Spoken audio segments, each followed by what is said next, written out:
تدریس کا باقاعدہ آغاز آپ نے کب کیا اور کن کن اداروں سے وابستگی رہی ہے آپ کی؟ 17 سال کی عمر میں میں نے پڑھانا شروع کر دیا تھا، جسے صحیح۔ آپ باقاعدہ پڑھانا کہتے ہیں۔ جو مدارس ہوتے ہیں یا اس کے کچھ جو ہے نا وہ اسی طرح کے ملتے جلتے جو ادارے ہیں ان سے منسلک جو لوگ ہیں تو وہ کیا کسی حد تک وہ مدارس سے فائدہ اٹھا سکتے ہیں؟ دیکھیں جو ٹائم دے رہا ہے تو وہ لے سکتا ہے، اس میں کوئی حرج والی بات نہیں، اس میں علماء کا اتفاق ہے۔ یہ والد صاحب کا ویسے پروفیشن کیا تھا آپ کے؟ 2 باتیں مجھے یاد رہ گئی، ایک تو انہوں نے کہا کہ صلہ رحمی کرنی ہے، دوسری جو بات مجھے یاد رہی وہ یہ کہ شب بیداری کرنی ہے۔ ابتدائی تعلیم کہاں سے شروع کی تھی آپ؟ جب والد صاحب ہمارے دنیا سے چلے گئے تو مجھے یہ تھا کہ انہوں نے چونکہ اگلی دنیا دیکھ لی ہے، عالم برزخ کو ہم نے نہیں دیکھا، اگر وہ میرے خواب میں آئے نا تو میں ان سے ایک ہی بات پوچھوں گا کہ مجھے کیا کرنا چاہیے۔ تو آپ ویسے ڈرتے کس سے تھے؟ ایک دفعہ میں نا وہ کچھ جاسوسی یا سسپینس جیسا پڑھ رہا تھا تو اچانک باہر سے نا اماں کی آواز آئی، تو میں نے جلدی سے وہ رسالہ سمیٹا اور اس کو تکیے کے نیچے گھسا دیا، لیکن میں اتنا پریشان ہو گیا تھا ان کو دیکھ کے کہ میں نے فوراً کہا میں رسالہ نہیں پڑھ رہا تھا۔ اچھا زبیر بھائی، تدریس کا باقاعدہ آغاز آپ نے کب کیا اور کن کن اداروں سے وابستگی رہی ہے آپ کی؟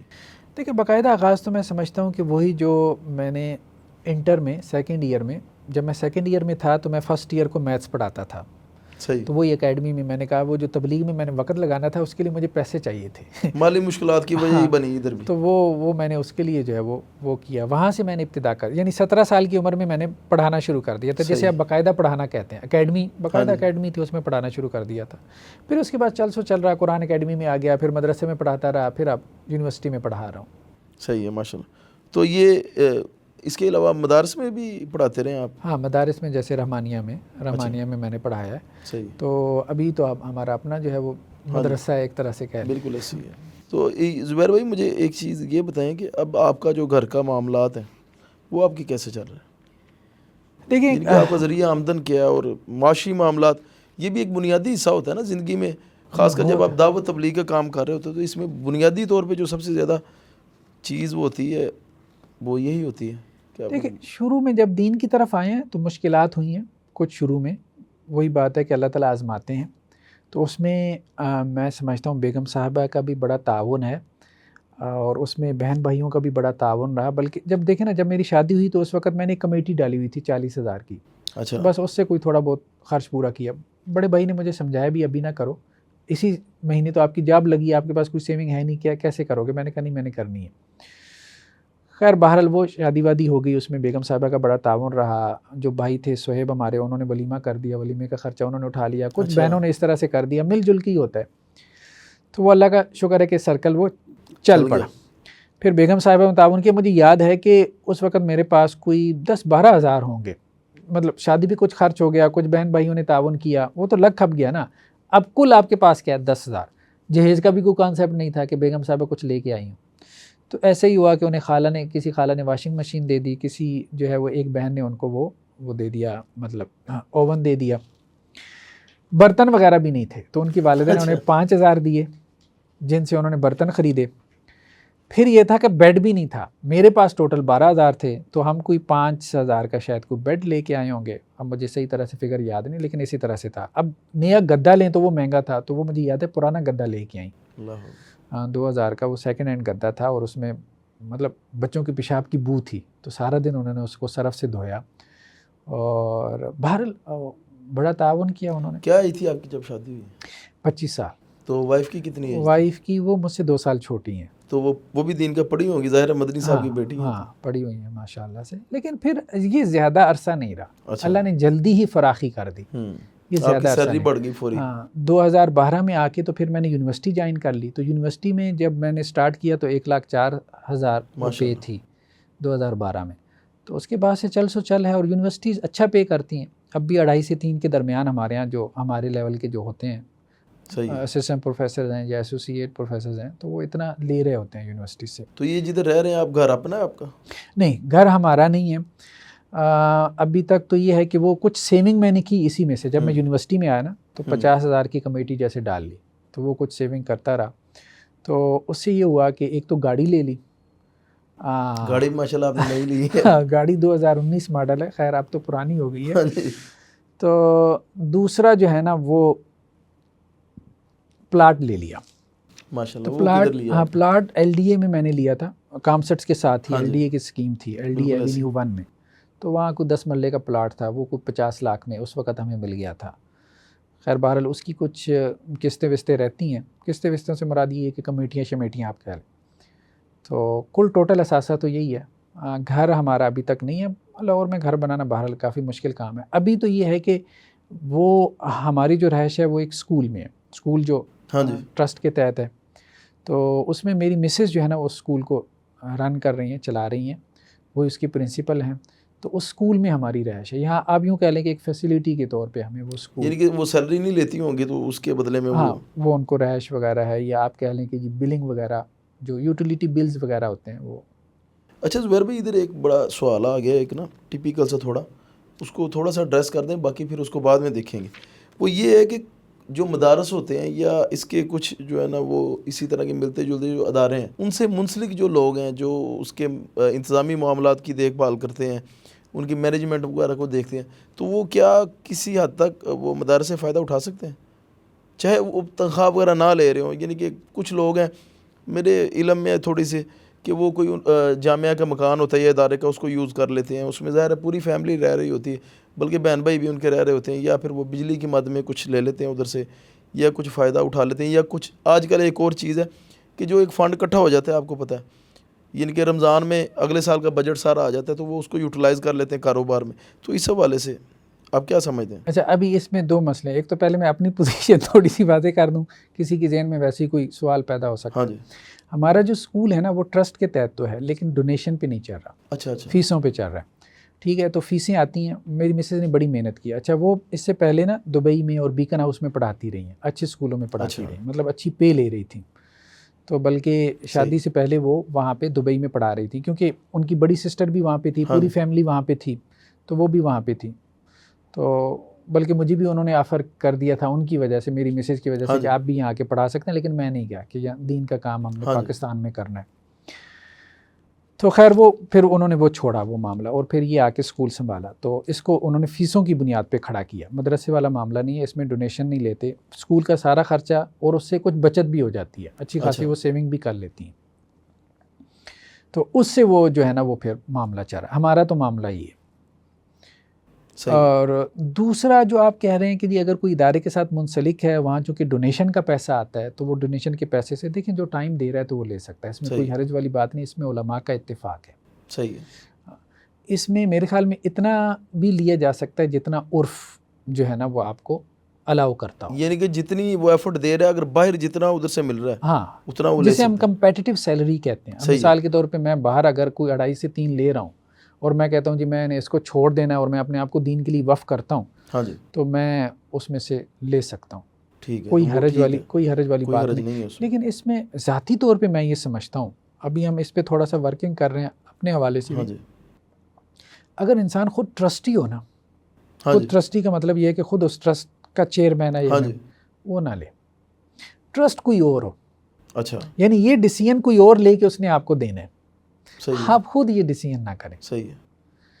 یہ احتیاط میرے خیال میں ضرور. یہ آپ کا ذاتی نظریہ ہے, لیکن ان لوگوں کے لیے جائز ہے. لیکن جائز ہے, کیونکہ آپ کو پتہ ہی ہے, اب اتنی مشکلات ہیں, لوگ اداروں کو چلا رہے ہیں بڑا مشکل سے. یہ میں سمجھتا ہوں جائز. فنڈ بھی بیچارے خود ہی اکٹھا کرتے ہیں, اس کی کلیاں بھی خود ہی کرواتے ہیں, صفائیاں بھی خود ہی. تو بڑی مشکلات. اللہ تعالیٰ نے ایک آیت ہے قرآن مجید میں, بہت اہم آیت ہے. غزوہ احد میں جب بہت سارے لوگ 70 مسلمان شہید ہو گئے, بہت سے بچے یتیم ہو گئے, اب ان کی سرپرستی اور کفالت, ان یتیم بچوں کا کوئی ورثہ ترکہ بھی تھا, وہ سرپرستوں کے ہاتھ میں آ گیا. تو جب آیا کہ یتیم کا مال کھانا اپنے پیٹ میں آگ بھرنے کے مترادف ہے, تو صحابہ نے ان کی ہانڈیاں علیحدہ کر دی. اچھا, اس پہ قرآن کی پھر آیات اتری کہ وَإِن تُخَالِطُوهُمْ فَإِخْوَانُكُمْ. دیکھو اگر تمہارا اور ان کا روپیہ پیسہ آپس میں خلط ملط ہو جاتا ہے, تو مطلب ان کے پیسوں سے ان کی ہانڈی بنے گی, مشقت بڑھے گی نا, تمہارے پیسوں سے تمہاری ہانڈی, اتنا حساب کرو گے آپ لوگ, تو وہ تمہارے بھائی ہیں, اگر تم اس پیسے کو ملا لو. آگے ایک آیت ہے, وَاللَّهُ يَعْلَمُ الْمُفْسِدَ مِنَ الْمُصْلِحِ. اللہ کو پتہ ہے کون اصلاح کی نیت سے کر رہا ہے, کس کے دل میں فساد ہے, کون ان کا پیسہ کھانا چاہتا ہے, ہاں جی, اور کون ہے جو چاہتا ہے یار اب میں مشکل میں پڑ رہا ہوں, مقصد جو ہے مشکل سے نکلنا. بالکل. تو یہاں پہ بھی وہی بات ہے کہ پھر یہاں پہ نیت کی بات آ جاتی ہے کہ کون ٹرسٹ کا پیسہ کھانا چاہتا ہے, بالکل, اور کون ہے کہ جو یہ سمجھتا ہے کہ معاملہ چلانا چاہتا ہے کہ یہ میری ضرورت ہے, میں نے اپنے آپ کو دین کے لیے وقف کیا ہوا ہے, تو مجھے اتنا لینے میں حرج. بالکل صحیح, زبردست. اچھا زبیر بھائی, ابھی کچھ پتہ چلا ہے کہ آپ نے کچھ 1-2 تحریریں بھی لکھی ہیں, کچھ ادارہ ایک آپ نے بنایا ہوا ہے, تقریباً کوئی 6-7 مہینے ہونے والے ہیں. ہاں اصل میں تو یہ مطلب شارٹ درس نظامی کے نام سے ہم نے ایک کورس شروع کیا تھا گریجویٹس کے لیے. صحیح. ٹھیک ہے. یہ آئیڈیا میں نے وہاں سے لیا تھا قرآن اکیڈمی سے. وہاں پہ 1 سالہ کورس ہوتا تھا. پھر وہاں قرآن اکیڈمی میں میں نے ایک اور کام کیا ڈاکٹر اسرار صاحب کے یہاں کے. کچھ لوگوں کو اور شوق ہوتا تھا پڑھنے کا، تو وہاں میں نے ایک 2nd ایئر ڈیزائن کیا. دوسرا سال بھی کچھ لوگ لگانا چاہیں تو ان کو پڑھا دیا. وہ آپ نے ڈیزائن کیا وہاں پہ. یعنی کہ 2 کام کیے. ایک تو آپ نے کمپیریٹیو فقہ پڑھانی شروع کی، دوسرا آپ نے دوسرا سال ڈیزائن کیا. وہ چل رہا ہے ابھی وہاں. اچھا. بلکہ وہاں بعد میں کراچی میں گیا، وہاں کراچی میں بھی شروع ہوا ان کے یہاں. ان کی اکیڈمیز ہیں نا فیصل آباد میں، کراچی میں، پشاور میں، ہر جگہ ہیں. تو وہ ہوا. اس کے لیے مطلب لوگ بھی میں نے تیار کیے، آپ کہہ لیں اساتذہ وغیرہ بھی. وہ ماشاءاللہ سے چل رہا ہے. پھر جب قرآن اکیڈمی سے تعلق ختم ہو گیا، مطلب 2012 میں یونیورسٹی میں آ گیا، پھر یہاں کی مصروفیت تھی، لکھنا چل رہا تھا. تو پھر میں نے اپنے طور پہ سوچا کہ کوئی کام کرنا چاہیے. تو اس میں مختلف تجربات درمیان میں کرتا رہا. مدرسے میں بھی بیت العتیق میں کلاسیں لیتا رہا. پھر اس کے بعد مرکز النور میں جو ہے، بلکہ اس سے پہلے الحکمہ انسٹیٹیوٹ ہے ہمارے ساتھ قاری شفیق الرحمان صاحب کا، ان کے ہاں بچے تھے کچھ یونیورسٹیز کے، ان کو میں پڑھاتا رہا شام کے ٹائم پہ. اصول فقہ وغیرہ اس کی انہوں نے ریکارڈ بھی کیے، وہ پھر یوٹیوب چینل پہ بھی پڑھے. پھر اس کے بعد مرکز النور میں پھر ہم نے باقاعدہ جو ہے وہ جو کالج روڈ پر ہے وہاں ہم نے کام شروع کر دیا. ٹھیک ہے. ہاں جی. تو وہاں ہم جو ہے وہ یہ کلاسز وغیرہ پڑھاتے رہے. تو ہم نے سوچا کہ ہم اپنا درس نظامی کا اس کو باقاعدہ جو ہے وہ سٹارٹ کریں اور اس کے لیے کوئی ادارہ وغیرہ جو ہے وہ بنائیں. تو مطلب ڈاکٹر صاحب کے ہاں جو 1 سالہ 2 سالہ کورس تھا، تو ہم ایسا کریں کہ شارٹ درس نظامی. تو درس نظامی کا بھی میرا تجربہ تھا، مدرسے میں پڑھانے کا بھی، یونیورسٹی کا بھی تجربہ تھا. تو میں نے کہا دونوں کو مرج کر کے ہمیں کوئی چیز جو ہے وہ یونیورسٹی گریجویٹس کو پڑھانی چاہیے، روایتی دین جدید انداز میں. تو وہ پھر اس کے لیے ہم نے جو ہے وہ فیس بک پہ ایک پوسٹ ڈالی. یوٹیوب چینل بھی میرا بن چکا تھا، ابھی اسی سال کی بات ہے، یہ کوئی مارچ اپریل میں. پھر اللہ کا شکر ہے لوگوں نے اس کے لیے ڈونیٹ کیا، اور پھر ہم نے وہاں اپنے اسکول میں ہی اوپر جو ہے وہ ایک کمرہ بنا لیا. وہ اسٹوڈیو پلس کلاس روم ہے. اس میں کوئی 30-35 لوگوں کی گنجائش ہے وہاں پہ. ابھی 15-20 لوگ آ رہے ہیں. یہ ان کا تیسرا سیمسٹر ہے جو ابھی چل رہا ہے، کیونکہ 2 تو وہاں مرکز النور میں ہوئے تھے، یہ تیسرا ہے یہاں پہ. وہاں ان کا آن لائن چل رہا ہے مرکز النور میں، 4 سال کا درس نظامی چل رہا ہے. تو یہ ہماری فزیکل کلاس ہوتی ہے ہفتے کو اور اتوار کو. ہفتے کو ہوتی ہے 5 سے 7 بجے شام کو، اور اتوار کو صبح 7 سے 9. تو یہ وہ ٹائمنگ ہیں جس میں یہ لوگ ہیں. کوئی چارٹرڈ اکاؤنٹنٹ ہے، کوئی اس میں جو ہے وہ یونائٹڈ نیشن میں رہا، کوئی ڈاکٹر ہیں بائی پروفیشن، کوئی انجینئر ہیں. اس طرح کے لوگ ہیں ماشاءاللہ سے، پڑھے لکھے لوگ ہیں. بیسیکلی یعنی کہ پروفیشنلز کے لیے کلاس، پروفیشنلز جو پہلے کچھ پڑھے ہوئے ہیں، زیرو سے نہیں. زیرو سے نہیں. ٹھیک ہے.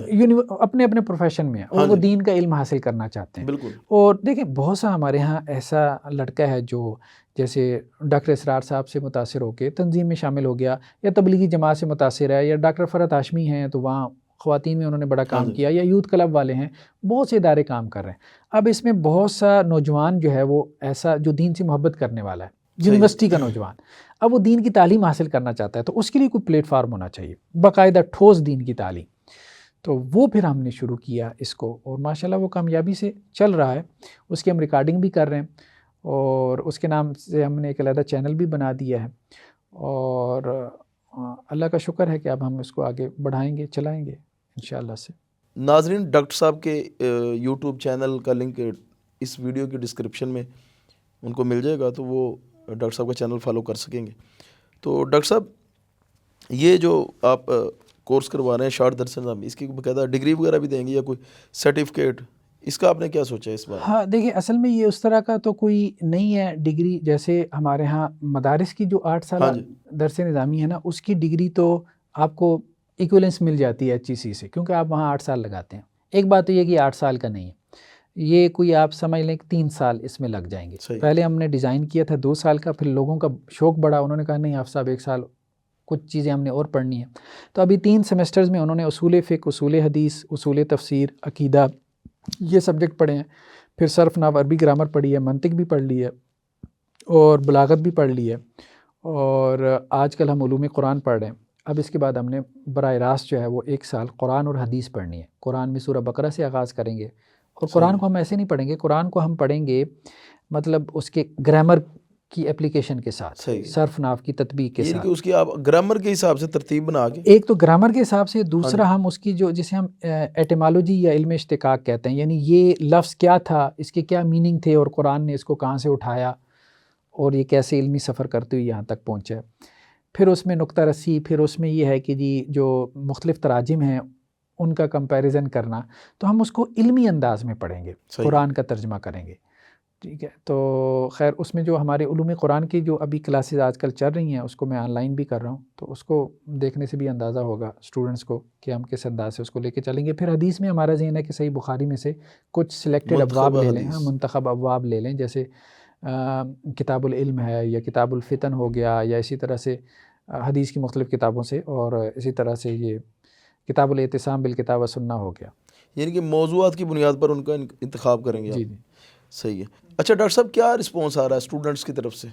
دیکھیں رسپانس الحمدللہ بہت اچھا ہے. جن لوگوں نے تو دیکھیں نا، ایک تو ہوتا ہے واکنگ کسٹمر، آیا 3-4 منٹ کی ویڈیو دیکھی چلا گیا تو زیادہ ویورشپ ایسی ہوتی ہے. لیکن جو بندہ وہاں ٹھہر گیا نا، اور جس نے کورسز دیکھے، صحیح، تو وہ پھر ٹھہر ہی گیا، یعنی کہ جو تو اس میں چینل میں گھس گیا نا، تو اس نے پھر فیڈ بیک دیا، حافظ صاحب بس ایسا کمال کا کام ہے کہ بس مستقل اٹیچ ہو گیا. کچھ لوگوں نے کہا حافظ صاحب بس یہی ایک چینل سبسکرائب کیا ہوا ہے. کچھ لوگوں نے کہا حافظ صاحب اب 20 40 لوگ بیٹھ کے باجماعت ویڈیو سنتے ہیں. ماشاءاللہ. تو وہ اللہ کا شکر ہے، بہت اچھا رسپانس آیا. پھر کچھ لوگوں نے جو ہے وہ کورسز کیے، ان کے نوٹس بنائے، پھر مجھے بھیجا کہ دیکھیں آپ کے ہم نے یہ ساری چیزیں اس کو لکھ کے آپ کو جو ہے وہ بھیج رہے ہیں. تو وہ بڑا محنت طلب کام ہے. تو اس میں لوگ سیکھ رہے ہیں، اور پھر واچ آور سے بھی پتہ چلتا ہے آپ کو، انالیٹکس سے. بلکہ ایک ڈیجیٹل مارکیٹنگ کے ایک صاحب جو مجھے بتا رہے تھے کہ میں نے کوئی 5 ملین سبسکرائبر مختلف دینی اداروں کے لیے جو ہے وہ حاصل کیے، اس پہ ورکنگ کی. تو وہ انہوں نے میری انالیٹکس وغیرہ دیکھی، تو کہتے ہیں کہ حافظ صاحب آپ کی جو انالیٹکس ہیں یہ بتا رہی ہیں کہ یہ بندہ اپنے کانٹینٹ کا بادشاہ ہے. ماشاءاللہ. تو مطلب یہ انالیٹکس کم لوگوں کی ہوتی ہیں. تو یہ مطلب واچ آورس کے اعتبار سے، یا لوگ جتنا اس کو دیکھ رہے ہیں اس اعتبار سے، تو یہ ہے کہ رسپانس بہت اچھا ہے. اللہ کا شکر ہے. سبسکرائبر اتنا زیادہ نہیں ہے، کوئی 26-27 ہزار ہوگا، لیکن یہ ہے کہ رسپانس اچھا ہے. تو ڈاکٹر صاحب، کوئی بھی کام بندہ شروع کرتا ہے تو اس میں ظاہر کمیاں ہوتی ہیں، اصلاح کی گنجائش موجود ہوتی ہے. پھر لوگ تنقید کرتے ہیں، پھر تنقید سے بھی اس میں نکھار پیدا ہوتا ہے. تو کیا آپ کے اوپر بھی لوگ تنقید کر رہے ہیں اس حوالے سے، یا کیا جو آپ کو لوگ یعنی کہ ریکمینڈ کرتے ہوں گے، سجیشن دیتے ہوں گے اس حوالے سے؟ ہاں دیکھیں، بہت سے لوگ ہیں، اللہ کا شکر ہے، اس میں بہت سے لوگ ہیں. کچھ تو تنقید برائے تنقید کرنے والے ہوتے ہیں، کچھ لوگ کہتے ہیں کہ حافظ صاحب ہمیں بتائیں. تنقید برائے اصلاح کے حوالے سے. ہاں، تنقید برائے اصلاح کے حوالے سے زیادہ تر لوگوں کی جو ہے وہ یہ مطلب زیادہ تر جو لوگوں کی طرف سے آتا ہے نا نقطہ، وہ یہ کہ آپ SEO کریں اپنے چینل کی. اچھا، اس سے آپ کو بڑا فائدہ یعنی کہ وہ انتظامی اعتبار سے ہے. ہاں، اچھا، کنٹینٹ کے اعتبار سے، کانٹینٹ کے اعتبار سے جو ہے نا، جو ہمارے کورسز ہیں اس پہ تو کوئی تنقید نہیں ہے. اس کو سمجھنے کے لیے ایک علمی لیول چاہیے، وہاں پہنچ کے بندہ بہت ہی سنجیدہ ہو جاتا ہے. ہاں، جو ہمارے یہ جو عام لیکچرز ہوتے ہیں یا ہماری عام ویڈیوز ہوتی ہیں، جیسے انجینئر محمد علی مرزا پہ یا غامدی صاحب پہ یا اور لوگوں پہ ہم نے بنا دی، غلام احمد پرویز پہ یا اور مولانا وحید الدین خان صاحب پہ، یا اسی طرح سے وحدت الوجود پہ، ایسے موضوعات پہ. اب ہر لوگوں کی کچھ اٹیچمنٹ ہوتی ہیں، افیلیشنز ہوتی ہیں، یہ اختلافی مسائل ہوتے ہیں. تو اس میں جو ویڈیوز ہوتی ہیں اس پہ ظاہری بات ہے پھر کمنٹ آتا ہے، نیگیٹو کمنٹ بھی آتا ہے، ہر قسم کا کمنٹ بھی آتا ہے، تو پھر اس میں ڈیلیٹ کرنا پڑتا ہے. تو ڈاکٹر صاحب، آپ نے بتایا کہ وہ آپ نے ڈونیشن کے لیے لوگوں کو کہا، انہوں نے پھر ڈونیشن دی اور آپ نے یہ سارا سیٹ اپ کھڑا کیا. تو آپ یہ جو ڈونیشن تھی یہ کس مد میں تھیں؟ یعنی کہ یہ صدقات کی مد میں تھیں، زکوٰۃ کی مد میں تھیں، یا کس جو ہے نا وہ؟ دیکھیں اس میں کچھ لوگوں نے جب رابطہ کیا، میں نے 2 مرتبہ ڈونیشن کی اپیل کی. اچھا، مجھے خود بھی اندازہ نہیں تھا کہ لوگ اس طرح سے ڈونیٹ کر دیں گے، ٹھیک ہے وہ، لیکن اس سے اندازہ ہوا کہ لوگ فیس بک کو بھی اچھے سے فالو کرتے ہیں اور یوٹیوب چینل کو بھی اچھے سے فالو کرتے ہیں، اور لوگوں کی بڑی اسٹرانگ ایفیلیشن ہے. صحیح ہے. اور لوگ یہ سمجھتے ہیں کہ حافظ صاحب بہت اچھا کام کر رہے ہیں اور ہمیں ان کے ساتھ تعاون کرنا ہے. ٹھیک ہے. تو وہ پھر یہ ہوا کہ 2 دفعہ میں نے اپیل کی. ایک دفعہ جو ہے وہ اس سے کوئی 15 لاکھ جنریٹ ہو گیا. صحیح ہے. وہ ایک پوسٹ تھی اور 5-7 منٹ کی ویڈیو تھی. دوسری مرتبہ بھی اس سے کو 15 لاکھ جنریٹ ہو گیا. تو اس سے ہم نے وہ اسٹوڈیو کھڑا بھی کیا، بلکہ اس کو فرنش بھی کیا. ہاں، وہ کلاس اور کیمرے وغیرہ بھی لیے، سارا کچھ ایکوپمنٹ بھی لیا. اسی میں آج کل ہم کلاس کر رہے ہیں اور یہ درس نظامی کی ریکارڈنگ کر رہے ہیں. تو اس میں جو ہے وہ لوگوں کا رسپانس بہت زیادہ جو ہے وہ مطلب ایک طرح سے حیران کن تھا. مطلب میں جیسے آپ کو بتاؤں، ایک صاحب نے ایک مرتبہ ٹرانزیکشن ہوئی، جیسے ہوتی ہے تو میسیج آ جاتا ہے، کوئی 5 لاکھ کی ٹرانزیکشن ہوئی. تو لوکل ٹرانزیکشن تھی تو 2.5 لاکھ کی، تو 2 مرتبہ ہوئی. تو میں نے جو ہے نا وہ پھر عام طور پہ لوگ کچھ ٹرانسفر کرتے ہیں تو بتا دیتے ہیں، اور ہم نوٹ بھی کرتے ہیں، ہم باقاعدہ اس کا آڈٹ کروا رہے ہیں. تو کیونکہ جو اسکول بھی ٹرسٹ کے تحت ہے تو ہم اس کو باقاعدہ ایک طرح سے لے کے چل رہے ہیں. اس میں محتاط ہونا چاہیے. اور یہ بھی میں نے آپ کو بتایا کہ یہ تحریک کی وجہ سے ہے، یہ تحریک یہ کی وجہ سے. ڈسپلن بھی ادھر سے ہی ہے. یہ چیز جو ہے نا، یہ مالی معاملات میں ہمارے یہاں عام طور پہ نا لوگ کہتے ہیں کہ یہ کمزوری ہوتی ہے، اور یہ بات ٹھیک ہے. لیکن ہمارے یہاں جو لوگ تحریک کو نا برا بلا کہتے ہیں، تو مجھے یہ اس لیے پسند نہیں کہ اس تحریک نے ہی میرے اچھا میں آپ کو ایک ویسے واقعہ سنا دوں. قرآن اکیڈمی میں نا ایک مرتبہ ایسے لوگ آتے تھے نکاح وغیرہ پڑھوانے کے لیے. تو ایک مرتبہ ڈاکٹر عارف رشید صاحب جو ڈاکٹر صاحب کے بیٹے تھے، شاید انہوں نے نکاح پڑھانا تھا، تو وہ کہیں مصروف تھے، انہوں نے مجھے کہا پڑھا دو، تو میں نے پڑھا دیا.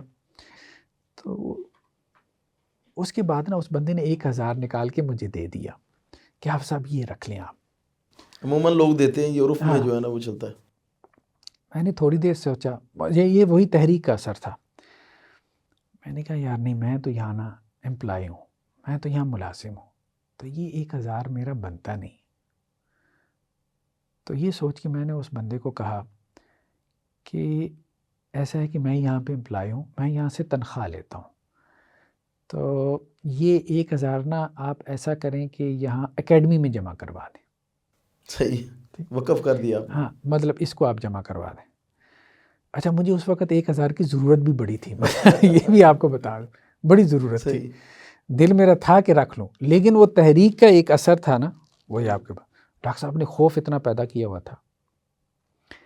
اس بندے نے ایک اور کام کیا. اس نے کیا کہ حافظ صاحب یہ میری طرف سے آپ آفس میں جمع کروا دیں تنظیم کے. اچھا 1000 اور نکالا. اب یہ آپ کے لیے میں پھر پریشان ہو گیا. اچھا میں نے کہا اچھا اب تو کوئی تعویل کر لینی چاہیے. میں نے رکھ لیا.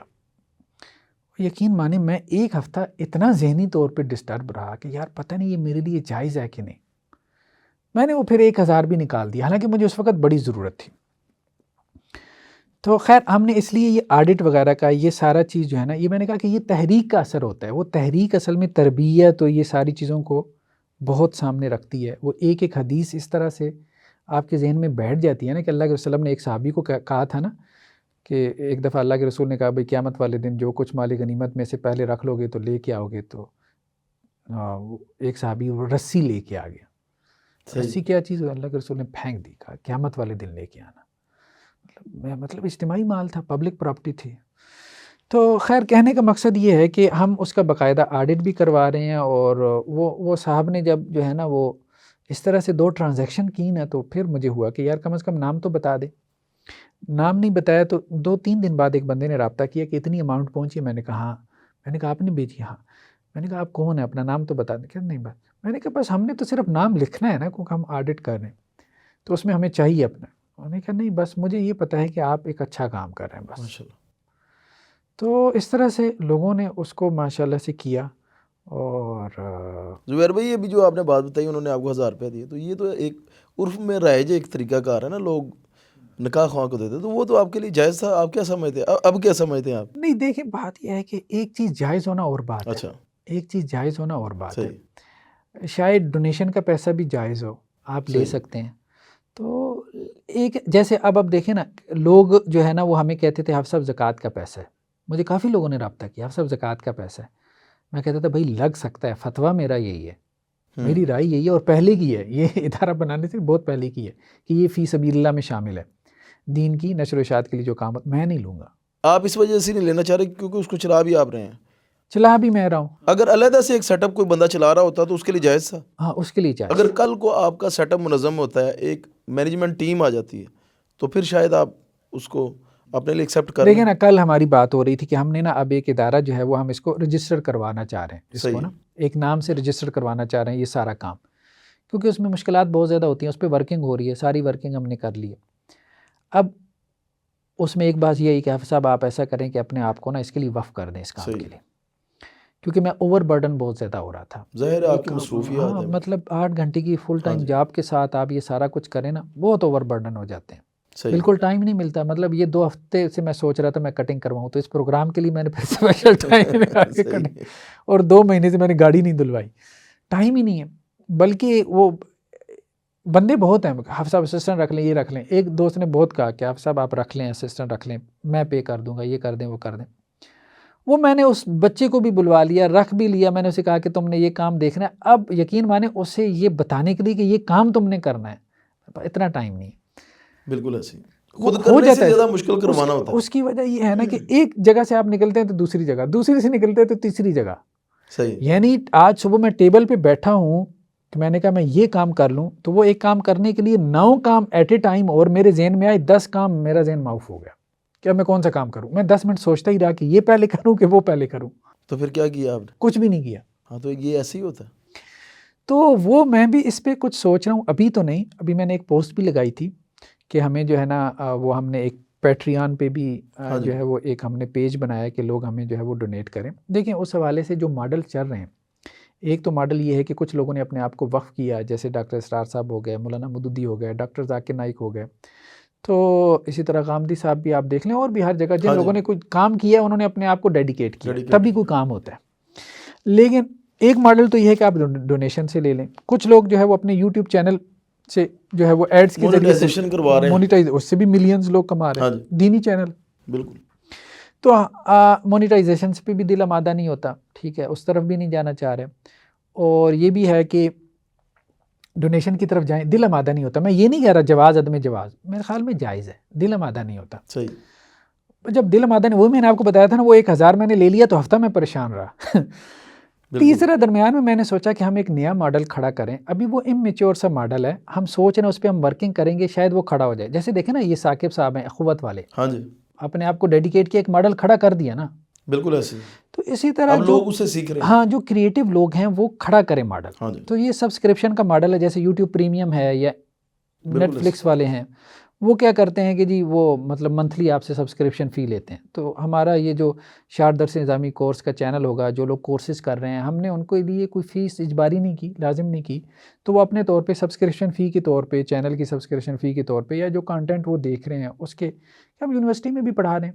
یونیورسٹی میں دیکھیں نا، میں اسلامک اسٹڈیز پڑھا رہا ہوں تو مجھے اس کی وہ سیلری پے کر، تو یہ بھی کورسز ہی ہیں نا، ہم کورسز پڑھا رہے ہیں. اس سے زیادہ بلکہ انٹینسو کورسز پڑھا رہے ہیں جو ہم یونیورسٹی میں. تو ایک ہمارا اسلامیات لازمی کا کیا کورس ہے، وہ رسمی سے ہی ہے. رسمی سے. اصل میں تو یہاں ہم محنت کر رہے ہوتے ہیں، ایک ایک سلائیڈ بنانے کے لیے 8-8 گھنٹے کام کرنا پڑتا ہے. تو ڈاکٹر صاحب یہ ون پیتھ نیٹ ورک بھی تو ہے نا اسی طرح کا ملتا جلتا؟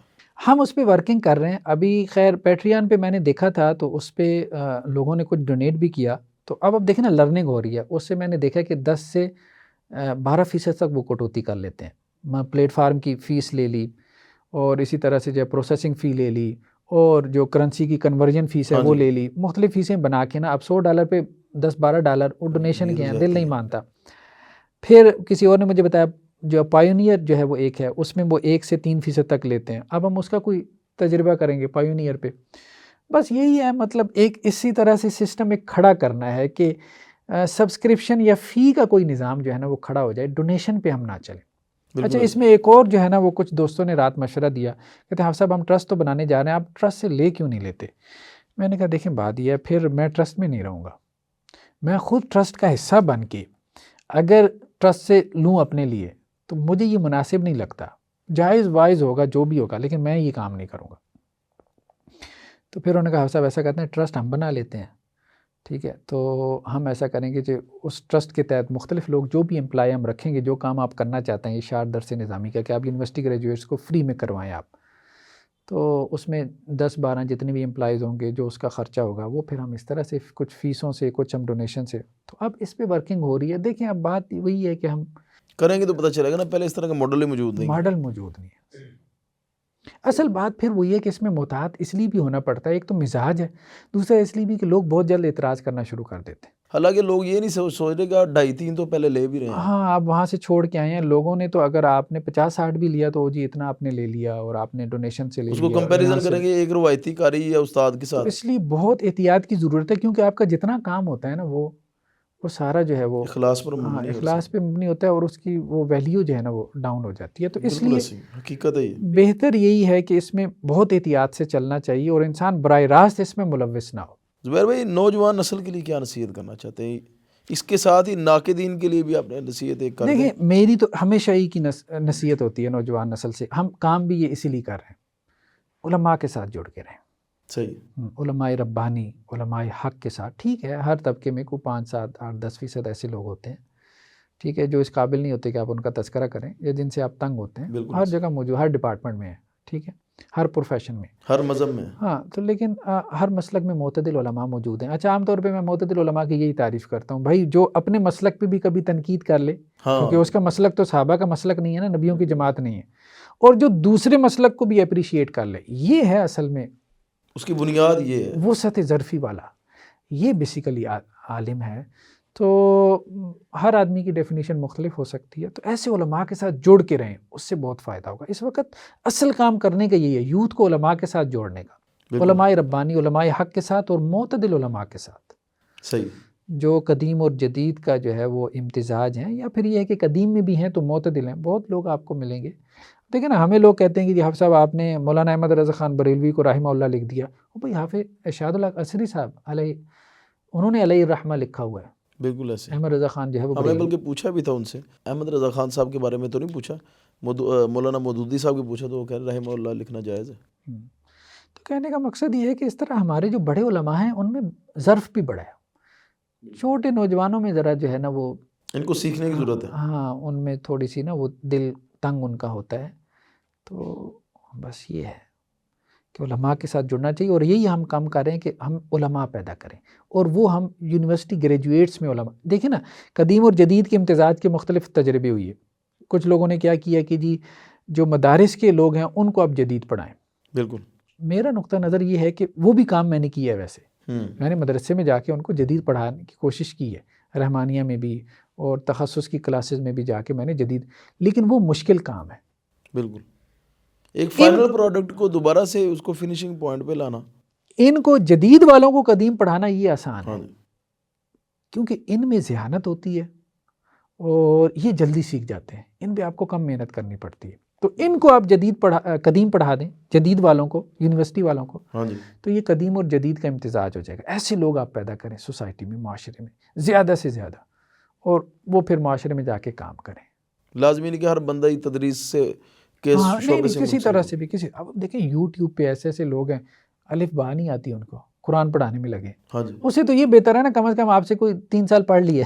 ہاں جی. یہ جا کے اگر یہ کام کریں گے، دیکھیں نا ان کی ہیزیٹیشن نہیں ہے، یہ اس یونیورسٹی کے سسٹم سے آئے، یہ سب کچھ کرنے والے لوگ ہیں. پوٹینشیل زیادہ ہوتے ہیں. پوٹینشیل ہے ان کے اندر، پریزنٹیشن ان کی اچھی ہوتی ہے، کمیونیکیشن سکلز ان کی اچھی ہوتی ہیں، سوسائٹی میں اٹھتے بیٹھتے ہیں، سوسائٹی کے ساتھ جڑے ہوئے ہیں، کنونسنگ پاور ہوتی ہے، سب کچھ ہے.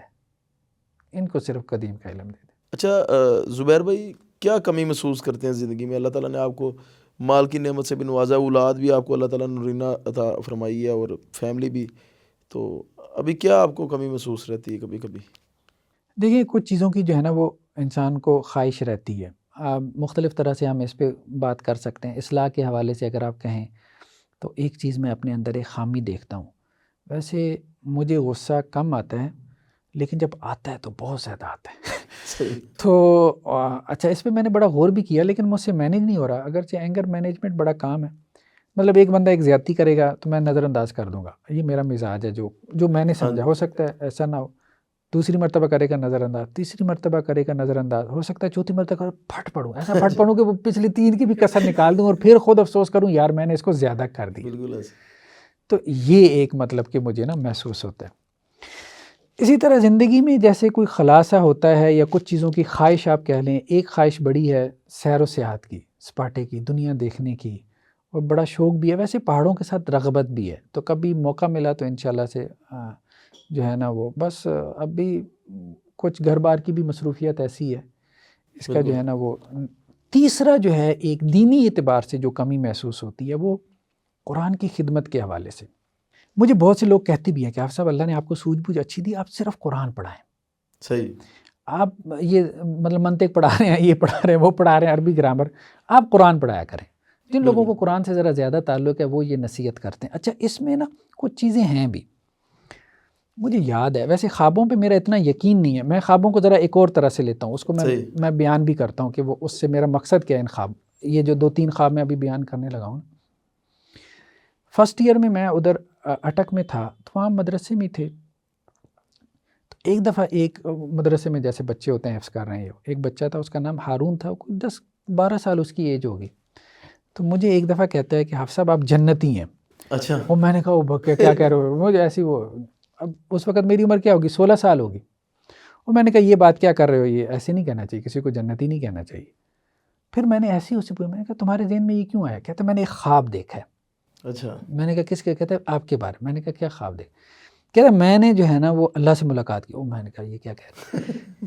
اچھا. میں نے کہا کیسے تم نے اللہ سے ملاقات کی؟ کہتے بس 2 فرشتے آئے اور مجھے نا اوپر اٹھا کے لے گئے. ہو سکتا ہے بچے کی امیجینیشن ہو، میں ابھی اس خواب کو نہیں کہہ رہا کہ یہ خواب کوئی سچا خواب ہے، لیکن میں نے اسے جو لرن کیا وہ میں آپ کو بعد میں بتاؤں گا.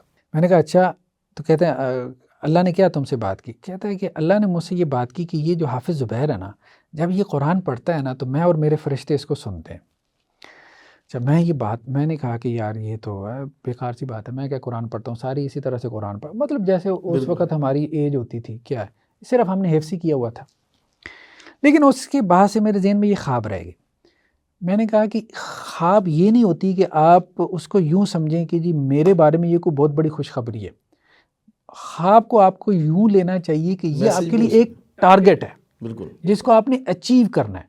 یعنی اس خواب کا مقصد یہ ہے کہ آپ قرآن کی اتنی خدمت کریں کہ اللہ تعالیٰ آپ کا تذکرہ جو ہے وہ فرشتوں میں کرے. جیسے حدیثوں میں بھی آتا ہے نا کہ اللہ تعالیٰ اپنے بندے کا تذکرہ جو ہے، اللہ تعالیٰ کہتے ہیں وہ مجھے دل میں یاد کرتا ہے تو میں اس کو مطلب مجلس میں یاد کرتا ہوں، فرشتوں کی مجلس میں، ملائکہ اعلیٰ کی مجلس میں یاد کرتا ہوں. اسی طرح سے جب کوئی نبی قرآن پڑھتے ہیں تو اللہ تعالیٰ کان لگا کے اس کو سنتے ہیں. تو اس طرح کی حدیثیں عام لوگوں کے بارے میں بھی ہیں، انبیاء کے بارے میں بھی ہیں. تو یہ میرے ذہن میں اس طرح سے کچھ اور خواب تھے جو کچھ شاگردوں نے دیکھے اور انہوں نے مجھے بتایا، تو انہیں تو میں نے یہی باتیں کہیں کہ نہیں یہ، لیکن اس کی میں نے تعویل یہی کی کہ نہیں یہ ٹارگٹ ہمارا ہونا چاہیے بالکل کہ ہمیں یہاں تک پہنچنا ہے. تو یہ ایک خواہش میری بہت دبی ہوئی ہے اور مجھے اس کے لیے وقت نہیں نکلتا کہ میں قرآن کی کوئی خدمت کروں جیسے ڈاکٹر اسرار صاحب نے کی ہے، ایسے کوئی خدمت کر جاؤں. اللہ کام لے لے. ابھی تک تو مجھے نہیں لگتا کہ میں نے کچھ کیا، کچھ بھی نہیں کیا. تو وہی کام ہے جو سارے لوگوں نے کیا ہے. کتنے لوگوں نے، کروڑوں لوگوں نے کیا ہوا ہے. قرآن کا ترجمہ بہت لوگ پڑھا رہے ہیں، لاکھوں لوگ پڑھا رہے ہیں. تو یہ ہے کہ زندگی قرآن کے لیے انسان وقف کر دے، یہ بڑی بات ہے. بالکل ایسے. ٹھیک ہے جی ناظرین، یہ تھی آج کی نشست اور یہ میرے خیال ہے بیٹھک کی تاریخ کی سب سے بڑی نشست تھی. اور کیونکہ ہمارے مہمان ہی وہ تھے کہ جو بیٹھک کو ہوسٹ کر رہے ہیں، تو انشاءاللہ امید ہے بہت چیزیں آپ کو سیکھنے اور زبیر بھائی کی زندگی کے بارے میں جاننے کو ملی ہوں گی. اب اپنے ہوسٹ خبیب الرحمان کو اجازت دیجیے. بیٹھک کی اگلی ایپیسوڈ کو انشاءاللہ تعالی حسب سابق ہوسٹ کریں گے ڈاکٹر حافظ زبیر تیمی صاحب. والسلام ورحمۃ اللہ وبرکاتہ.